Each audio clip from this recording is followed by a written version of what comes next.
Hello folks. Today we're going to be talking about Conquest, the new game mode in Marvel Snap, and sort of like what you need to do if you want to be successful in climbing the contest mode, and some things that like just to keep in mind regarding mindset and what sort of decks to play, and what works and what doesn't. So I've basically been grinding at this since Conquest came out. It was only yesterday that I was actually able to beat the Infinity Conquest, and I used this deck to do it. A very standard, just kitty bounce deck, which is like just it's an S tier deck, right? It's top of the meta. So let's not get funny with this and say that, oh yeah, I did it with some sort of cool homebrew thing. No. I used a meta deck, and there's a reason why I used a meta deck, like why you probably should as well. And you're probably gonna find that as well if you try to play Conquest. You're gonna run into a lot of high evolutionary.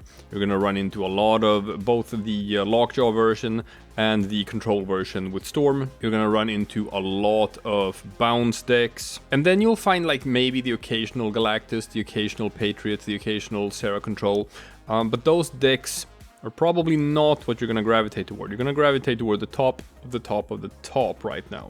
And the reason for this is because Conquest needs something that Ranked Ladder doesn't to the same extent, and that is consistency. Because you can't take a loss, right? That's the thing. You can play high roll decks on Ladder, and you can just have long losing streaks where you just lose a bit here, lose a bit there, drop a cube here, drop a cube there, and then you just find those spots to pick up 8 cubes and still be able to climb. But that's not gonna work in Conquest. In Conquest, there is one thing you need more than anything else, which is consistency. You need a deck that is going to consistently win, you need a deck that is going to be reliable, and most importantly, you need a deck that can win against anything. You cannot run a deck in Conquest that gets like just hard countered by other certain deck types, right? Because if you play, for example, say a Wong deck on Ladder, that's fine. You can do that. And you run into a deck that runs Enchantress. Oh, okay, fine, I'll just concede and then find some other opponent. Doesn't work like that in Conquest, because you're going to be facing that same deck over and over again. You can't concede and find a new opponent.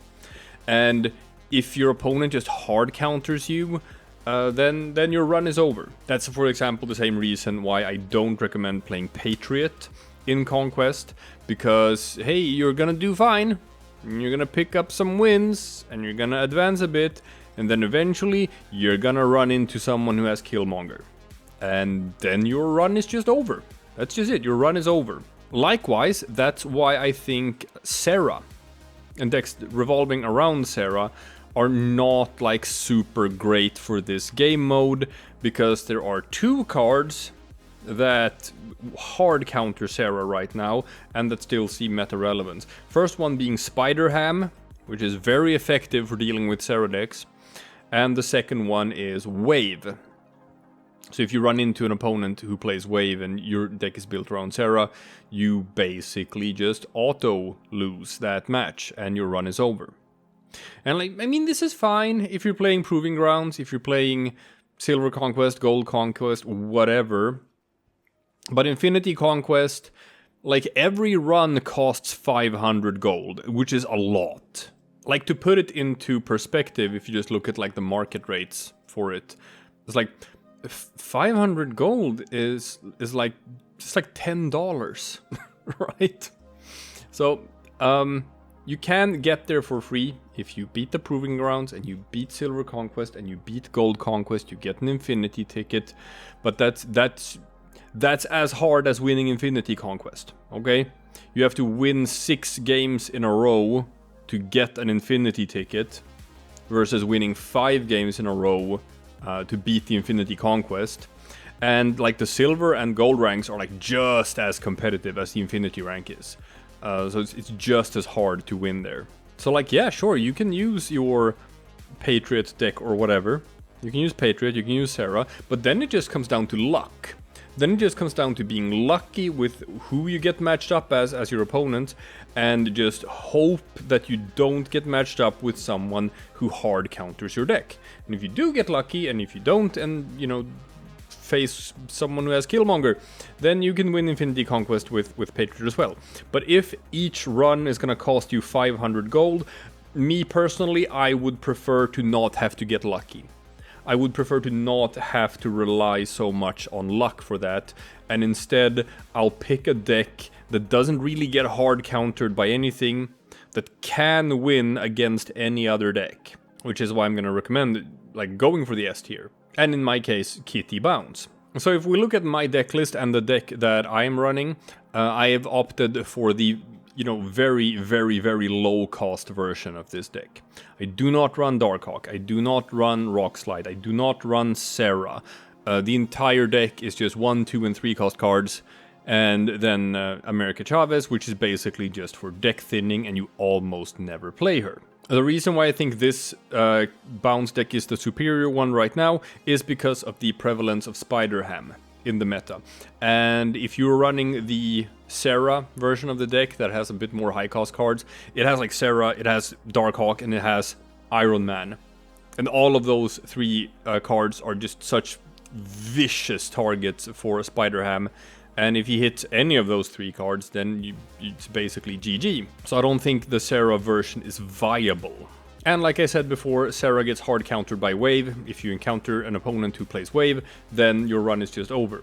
That's why the Beast version is superior, because it is not reliant on being cost reduced by Sera, which means if you are facing an opponent who uses wave, there is an adjustment you can make, and that is that you can dump your hand on turn 5 instead of doing it on turn 6. This is very possible, especially if you have already cost reduced a couple of cards with Beast. And then you can still play America Chavez on turn 6 to squeeze out a bit more power. So this version of the deck does not get hard countered by wave, which means it's infinitely stronger right now in this meta. It also does not get countered by Spider-Ham. Spider-Ham is sometimes going to hit Beast, which is going to be annoying but not game-ending. Sometimes it's going to hit Bishop, which is annoying but not game-ending. You can still put up a fighting chance, so you're probably going to be fine. I'm not going to talk too much about this deck because I'm talking more about Infinity Conquest in general, but if you do want to try to climb using this deck that I have been using, there are a couple of things. Like, this is a very intricate deck. When you have so many low cost cards and so much of it is like bouncing and picking things back up into your hand, you have a lot of lines for play in every turn. It's not straightforward. This is not a deck where, like, on turn 1 you play the 1 cost card, on turn 2 you play the 2 cost card, on turn 3 you play the 3 cost card. That is not how you play this deck at all. Every deck you have, or like every turn, you have a lot of options and a lot of different things you can be doing. So I'm just gonna throw out some popular plays, or like some good plays that you can sort of like just here have some template plays, some standard stuff you can do, and once you sort of learn the basics or the fundamentals of the deck, then you can start experimenting and like doing some wacky stuff. Number 1, your powerhouses. You have 5 different cards in the deck that generate your big power. Technically 6 if you count America Chavez, but you almost never play her. Your 5 powerhouses are Kitty Pryde, Angela, Hitmonkey, the Collector, and Bishop. So all 5 of these can get up to like anywhere between, I don't know, 8 to 15 power or something. You can spread that out over several lanes. You probably can't build all of them in the same game, so you sort of like pretty early on decide like which ones you're going to invest in and which ones you're going to skip. You're going to see some games where you're like, oh, this is not going to be a game where I play Bishop. Some other games will be like, oh, this is not going to be a game where I play the Collector. And then you focus on the other ones instead because you build them up a bit differently. Bust is a cool card which interacts very well with most of this deck. Number 1, it turns Hood from a -3 power card into a 3 power card, which is very strong. Just gives him even more utility. It gives you a heads up on Kitty Pryde. It's better to play Bust on turn 1 and then Kitty Pryde on turn 2, for example, because you get a +3 power to Kitty Pryde instead of +2. So that's a stronger initial play. Also turns Spider-Ham into a more powerful card. One of the biggest ones is that Bust radically changes how Mysterio works. Mysterio is coded weird. Mysterio is actually 3 cards in your hand. It says that it's 1 real card and 2 illusions, but what it is it looks like it's 1 card in your hand, but it's actually 3 cards. It's 1 4 power card and 2 0 power cards. So when you play Bust, you turn all 3 of them into 3 power cards. So they're no longer sort of illusions. So that turns Mysterio from a 2 energy 4 power card into a 2 energy 9 power card, spread out over 3 lanes. When you play Mysterio, it's just going to be 3 3/3s instead, which is very strong. So if you have played Bust with Mysterio in your hand, suddenly that changes the lines of play pretty radically, what you can or can't do with that card. You don't no longer have to pick which lane gets the real Mysterio, because they're all real and they're all 3 power. If you have Kitty Pryde in your hand early, then you want to play her as often as possible, which means like you're probably not going to play the Collector on turn 2. Instead, you're just going to play Kitty Pryde again. And then on turn 3, you can play Collector plus Kitty Pryde. Same with Angela. You don't play Angela on turn 2. Instead, you play Angela on turn 3 so that you can play Kitty Pryde. So you open up that line so that you can play Kitty Pryde on turn 2 as well, because you really want to build her up.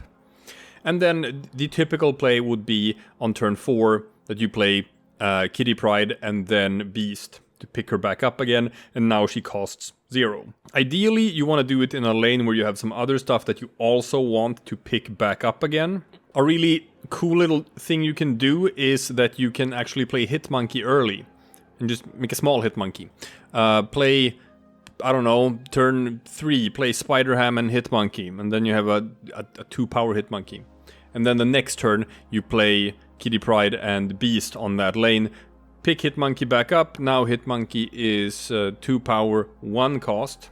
So it's going to be easier to build a big Hitmonkey in the final turn. If you played, for example, Bust on turn 1, so Hitmonkey started as a 3 power card, it becomes even more powerful. So you see how you can sort of like ramp this up and generate like a bigger Hitmonkey easier.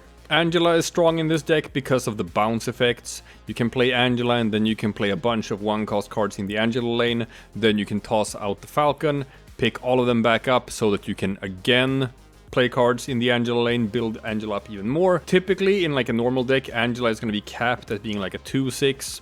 Not here. Here you can get her up to like a 2/10, a 2/12 or whatever, which is like super strong. So you have a lot of different ways of building power, and you can still sort of hide your intents. You pick stuff back up again in your hands, you don't leave it out on the board, and then if you've played your cards right, heyo, on the final turn, maybe you only have like, I don't know, 1 strong minion on the board and then like a 0 power Angela. And then you can still do your big dump where you play like 2 hooded demons, Mysterio with 3 power in each lane, dump down huge Hitmonkey for like very little cost. So that's sort of how the deck works. It's pretty strong. You don't have to commit to any lane all that early, which means that you're not sort of dominated by lane control decks. You can still put up a fighting chance against them, even though you do need board space. So if you only have a couple of different lanes to work with, it's going to be harder to actually be able to dump your hand the way you want to. But I'm not gonna like go over it in any more detail than that, because, you know, Kitty Pryde bounce decks, it's a deck that you can play in a million different ways.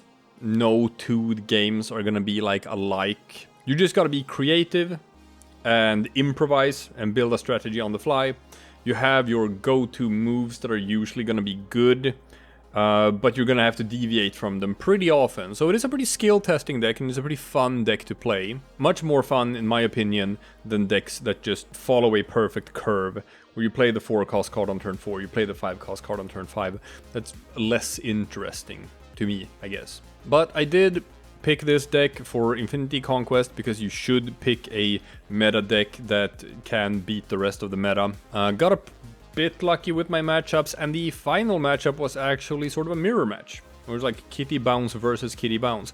But I performed well in that match, and I'm running footage of that here so that you can see. That is my final run that gave me the Infinity Conquest win. And this nice new avatar for Spider-Man that I picked. Worth noting though is like once you have gotten that avatar, you don't have to be done with Conquest for this month, because this is not a one-time reward. You can get that multiple times in one Infinity or one Conquest season.